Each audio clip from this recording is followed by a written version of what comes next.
जब अरविंद केजरीवाल जी के साथ हम जाते थे, जैसे कि आज हम आए हैं दोनों, ऐसे ही पंजाब जाते थे इलेक्शन के समय, हम लोग गारंटी देते थे, अरविंद केजरीवाल जी गारंटी देते थे कि बिजली का बिल नहीं आएगा, एक बार मौका दे दो, बिजली का बिल 0 आएगा।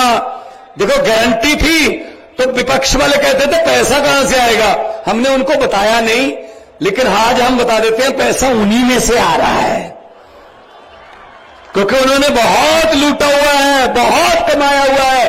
हमने वो लीकेज बंद कर दी, पैसा खजाने में आ रहा है। 90% पंजाबियों को बिजली का बिल 0 आ रहा है। ये आपके सामने 1 लाख बिल पड़े हैं, ये देख लो।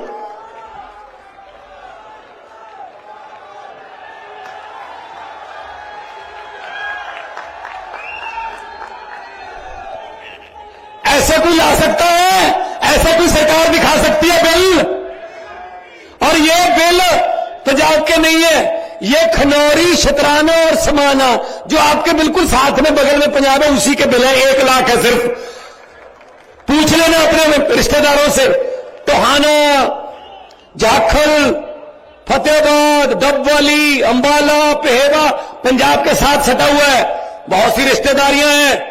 पूछ लेना बिजली का बिल पंजाब में कितना आता है। अगर थोड़ा इधर जाना है, रोहतक की तरफ, झज्जर की तरफ, बहादुरगढ़ की तरफ, तो दिल्ली वालों से पूछ लेना बिजली का बिल का कितना आता है, क्योंकि सरकारें दोनों एक पार्टी की हैं और सफाई एक ही झाड़ू से की हुई है जनता ने। अगर तो ये चाहिए तो अरविंद केजरीवाल, अगर धर्म की, जाति की, नफरत की राजनीति चाहिए, वो हैं भाई साहब, पहले वाले हैं जो पिछले 70 साल से लूट रहे हैं, पता ही नहीं है कुछ। अपने रिश्तेदारों के घर भर लिए, जनता बेरोजगार रह गई। आपको सुन के हैरानी हो गई, अभी 20 महीने हुए हैं पंजाब में सरकार बने हुए, 20-21 महीने हुए हैं, 42,000 नौकरियां देके आपके सामने खड़ा हूं। 42,000 सरकारी नौकरियां। ये गुप्ता जी कह रहे थे 1.5 लाख तो जी हम 2 साल में कर देंगे पूरी, और अफसर बन रहे हैं लोग, अफसर। कोई सिफारिश नहीं चलती, नंबर आ गए ना।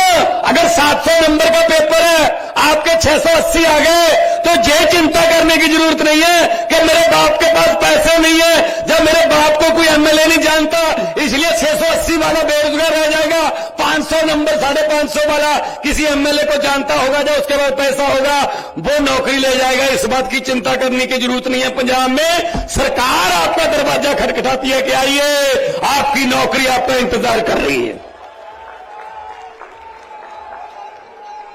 काम करने हैं तो ऐसा करो, वरना ना करो। हम लोग तो अपने, मैं कलाकार था, बहुत फेमस कलाकार था, मुझे कोई पैसे की कमी नहीं थी। मेरे साथ के जो साथी हैं मेरे कलाकार, बहुत अच्छे अच्छे फिल्मों में पैसे कमा रहे हैं। अरविंद जी अफसर थे, गुप्ता जी हमारे बहुत बड़े चार्टर्ड अकाउंटेंट, बहुत सारे, ये संदीप पाठक जी, ये हमारे आईआईटी के प्रोफेसर, लंदन से पढ़े हुए प्रोफेसर थे आईआईटी के, और जितने भी हमारे बैठे नेतागण, ये कोई ना कोई काम छोड़ के आए हैं भाई साहब, ये कोई ना कोई काम छोड़ के आए हैं। और हम आपको बताना चाहता हूं, मैं 92 में से पंजाब में 80 पहली बार एमएलए बने हैं, 92 में से 80। और एक बात और बताना चाहता हूं, हम लोग तो मिट्टी से आए हैं भाई। एक बार पत्रकारों ने मुझसे कहा आप बहुत ऊंचा चले गए। मैंने कहा जी क्या हो गया फिर, आपको डर नहीं लगता? मैंने कहा किस बात का, आप कहीं नीचे आ गए तो? मैंने कहा जी 40-40 फुट डूंगे बोर दे टोया चो निकल के आया, इदू थल्ले तक पानी है, हूं उदू थल्ले की जावांगे हूं। ना हमें गहराई से डर लगता है, ना हमें ऊंचाई से डर लगता है। डर लगता है तो उस भगवान से डर लगता है कि वो जितनी इज्जत बना के रखी है इतनी ही कायम रख दे, भले ही बढ़े ना लेकिन कम ना हो, उस इज्जत को बचा के रखे, समत बख्शे, जनता के पक्ष में फैसले लेने वाला पेन जनता के पक्ष में ही चलता रहे, यही दुआ करते हैं।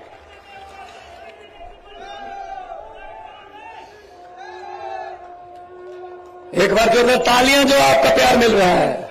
ये आम आदमी पार्टी जिंदाबाद है। ये क्या समझते अपने आप को? इनको लगता हमें कोई हरा ही नहीं सकता। कई पीढ़ियों से जीत रहे हैं हम, हमें नहीं कोई हरा सकता। हमारा दादा भी परदादा भी था, आगे हमारा बेटा आ रहा है, आगे भतीजा आ रहा है, आगे भूआ फुफ्फा सब आ रहे हैं, कोई हरा ही नहीं सकता। ये गलत फहमी में थे। जरा बॉर्डर पार करके पंजाब में पूछ लेना, ये बादल गांव पास में ही पड़ता है डब्बाली के, पूछ लेना, पूरे का पूरा परिवार हार गया भाई साहब। जनता है जनता, ये पब्लिक है, सब जानती है। जनता जब चाहे आदमी अर्श पर, और आज ऊपर जाके अर्श पर जाके हंकार करे तो जनता कहती है आजा बेटा फर्श पर। बड़े बड़े उतारे हैं भाई, बड़े बड़े उतारे हैं। जनता से डर लगता है और डरना भी चाहिए। तो इसीलिए आपके पास आए हैं, झाड़ू उठाइए। इनसे कोई उम्मीद मत रखिए कि ये बिल ऐसे दिखा देंगे। मैं तो कहता हूं संदीप जी, एक ट्रक भर के भेज दिया करूंगा हर हफ्ते। ऐसे बिल तो हमारे 40 लाख घरों को तो आते हैं, ये तो 1 लाख ही भेजा मैंने। आप ट्रक लेके इन बिलों को भी रख लेना, लोगों को दिखा देना, क्योंकि ये बिल तो हमें चाहिए नहीं। कौन सा भरना है, जीरो ही है। ये कौन सा डुप्लीकेट निकालना पड़ेगा कि बिजली के कनेक्शन काट जाएंगे, जीरो है। ये किसने सिखाया? अरविंद केजरीवाल ने, क्योंकि उन्होंने दिल्ली में करके दिखाया। फिर उस बात को, उस सोच को हमने अपनाया तो कामयाब। पंजाब में 664 आम आदमी क्लिनिक बन चुके हैं, 125 तैयार हैं अगले हफ्ते। आपको जानकर खुशी होगी कि अब तक आज दोपहर 12 बजे तक का मेरे पास जाता है, 1 करोड़ बंदा उन मोहल्ला क्लिनिकों से दवाई लेके ठीक होकर अपने घर जा चुका है। इसका मतलब हर तीसरा बंदा पंजाब का। ये चीजें करते हैं हम तो भाई, ये चीजें हमें करनी आती हैं। हम वो वाला नहीं करते, इसको उससे लड़ा दो, उसको इससे भिड़ा दो, कभी इससे गठबंधन, कभी उसके एमएलए खरीद लो, कभी उसका ये काम नहीं करते भाई साहब। ये तो जुमले सुनाने वाले तो आ गए। आजकल जुमलों की फैक्ट्रियों में बहुत तेजी से जुमले बन रहे हैं। बड़ी जल्दी लोकसभा चुनाव में आपके सामने जुमले आएंगे, नए नए जुमले आएंगे, सुनने को तैयार रहना।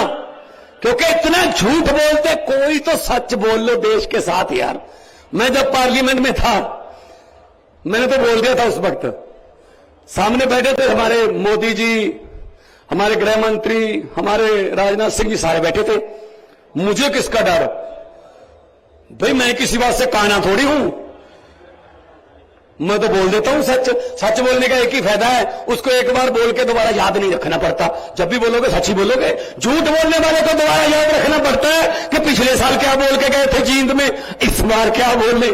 सच वाले को क्या रखना। 15 लाख रुपए आ गया जी, तो गुप्ता जी आप तो कहते आ गया, पंजाब में भी नहीं आया, फिक्र मत करो, ये नहीं आएगा।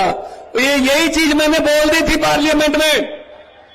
मैंने कहा 15 लाख की रकम लिखता हूं तो कलम रुक जाती है। जुमले सुनिए इनके जुमले। 15 लाख की रकम लिखता हूं तो कलम रुक जाती है, काले धन के बारे में सोचता हूं तो स्याही सूख जाती है। मोदी जी हर बात ही जुमला निकली। अब तो ये भी शक है, क्या चाय बनानी आती है? ये बात शक में है भाई साहब। मुझे लगता नहीं चाय बनानी आती होगी, क्योंकि वो तो स्टेशन कहते हैं, स्टेशन ही बाद में बना था जहां पर बेच के चाय।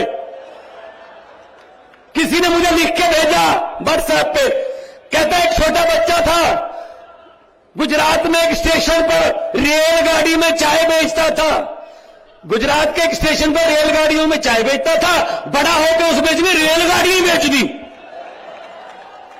सब जहाज बेच दिए, तेल बेच दिया, भेल बेच दिया। कुछ चीज नहीं है जो, हाँ थोड़ा मीडिया खरीदा जरूर है। ऐसा नहीं है कि बेचा है, कुछ खरीदा भी है, तो खरीदा फरोख्त करते रहते हैं। कुछ एमएलए खरीद लिए, ये वो कर लिए। इनका क्या करोगे भाई साहब? 70 साल से इनको ट्राई कर रहे हैं। अब परखे हुओं को और पथ परखो, कुछ नया तो करो, कुछ तो नया करो। तो इसीलिए मैं कहता हूं, ये डर गए, ये डर गए, ये हमें जेल में डाल रहे हैं। किसी बाबू ने आके बता दिया जी दिल्ली में अस्पताल बहुत अच्छे हो गए सरकारी, सब पे इलाज फ्री है जी, पैरासीटामोल की गोली से लेके सारे इलाज फ्री है जी। जो प्राइवेट अस्पतालों से हमने कमीशन लेके उनको खुलवाया था जी, वो तो खाली हैं। क्या करे? मोदी जी ने पूछा किसने बनाए? सतिंदर जैन ने बनाए, जेल में डाल दो। जेल में डाल दिया सतिंदर जैन को। फिर कोई आया जी स्कूल बहुत अच्छे कर दिए, स्कूलों में प्राइवेट से निकाल के बच्चों को सरकारी स्कूलों में दाखिला करवा रहे हैं बच्चे मापे, हमारे वाले प्राइवेट वाले कमीशन वाले खाली हो रहे हैं जी। तो पूछा साहब ने किसने बनाए? जी मनीष सिसोदिया ने, जेल में डाल दो। जेल में डाल दिया। फिर बताया किसी ने जी अरविंद केजरीवाल हरियाणा भी जाता, मध्य प्रदेश जाता, जहां भी जाता है बीजेपी का सुपड़ा साफ हो जाता है जी, बहुत बड़ी बड़ी रैलियां हो रही हैं जी। तो उसने कहा अच्छा ईडी का नोटिस भेजो, जेल में डाल दो। ये हमें ऐसा डराते हैं। संजय सिंह को जेल में डाल दिया, हमें ऐसा डराओगे आप? जेल से डराओगे? हम वो पत्ते नहीं। यहां पे बीजेपी वाले भी आए होंगे, 2-4 तो आए होंगे ना, आते हैं, देखो आते हैं वो, उनको आना पड़ता है, बताना होता है ना कि क्या हो रहा था, किसने क्या बोला, नारे कितनी जोर से लग रहे थे, तालियां कितनी जोर से बज रही थी, उनको बताना पड़ता है। अगर है ना यहां पे, मैं उनको ये बात कहना चाहता हूं कि भगवंत मान जींद आया था, ये बात बोल के गया था कि हम वो पत्ते नहीं जो शाख से टूटकर गिर जाएं, हम वो पत्ते नहीं जो शाख से टूटकर गिर जाएं। बीजेपी की आंधियों को बोल दो औकात में रहें। हमको डराने की कोशिश मत करो, हम किसी और मिट्टी के बने हुए हैं। हम देशभक्त लोग हैं, हम नेशनलिस्ट लोग हैं, हम झंडे को प्यार करते हैं, देश को प्यार करते हैं। ये पंजाब ही है, छोटा भाई है पंजाब का, हरियाणा, इकट्ठे ही थे सब। भाई साहब बॉर्डर तो हमारा लगता है ना 532 किलोमीटर पाकिस्तान के साथ। हमारे अग्निवीर, हमारे फौजी जवान खड़े हैं ना अपना सीना तान के। गोली जब भी देश की तरफ आती है पहले हमारे सीने में आती है। भाई साहब इनको क्या पता है यार देश का? ये हमें देशभक्ति के सर्टिफिकेट बांटने वाले कौन होते हैं ये? तो इसलिए मैं कह रहा हूं उठो जागो, ये मत कहा करो हमने क्या लेना है। भाई हम नहीं लेना है। अगर भगत सिंह ये सोचते हमने क्या लेने का, याद होते लाला लाजपत राय जी का आज उनका जन्मदिन है। आज लाला लाजपत राय जी अगर सोचते मैंने क्या लेना है, उन्होंने लाठियां खाई थी अंग्रेजों से। अरे भाई साहब उन्होंने खून दिया हमारे लिए। हम क्या कर रहे हैं? हम कुछ भी नहीं करना, कोई गोली नहीं चलानी, कुछ नहीं करना। एक ऐसा बक्सा होता है जिस दिन वोट पड़ेंगे ऐसी होगा, पर्दा लगा होगा, एक बटन दबा देना, झाड़ू वाला बटन दबा देना और उसमें से एक आवाज आएगी, टी ऐसी आवाज आएगी। उसको मशीन की चीख मत मानना, उसको बीजेपी और कांग्रेस वालों की चीखें मान लेना बस। इन्होंने हमारी चीखें बहुत निकलवाई हैं, बदला लो इनसे, और कोई चारा नहीं है, और कोई चारा नहीं है। तो पंजाब में नौकरियां मिल रही हैं, पंजाब में बिजली आम है। एक बात और अच्छी हुई पंजाब में, आमतौर पे क्या होता है, सरकार आती है, सरकारी इदारों को घाटे में दिखाती है, अपने दोस्तों को भेज देते हैं। लेकिन पंजाब सरकार ने उल्टी गंगा बहाई है।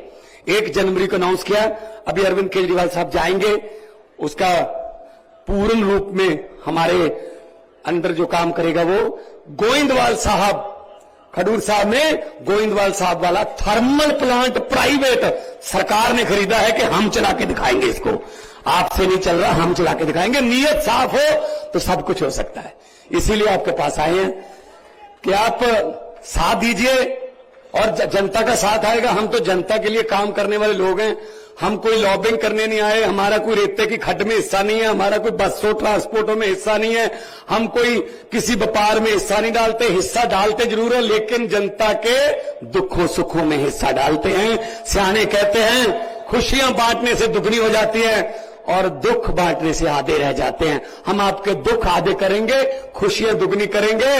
और इतना प्यार आप लोगों ने दिया, दिल से ये बात निकल रही है कि अक्सर लोगों को कहते सुना है जिंदा रहे तो फिर मिलेंगे, लेकिन इस पंजाबी दिल ने कहा है मिलते रहे तो जिंदा रहेंगे।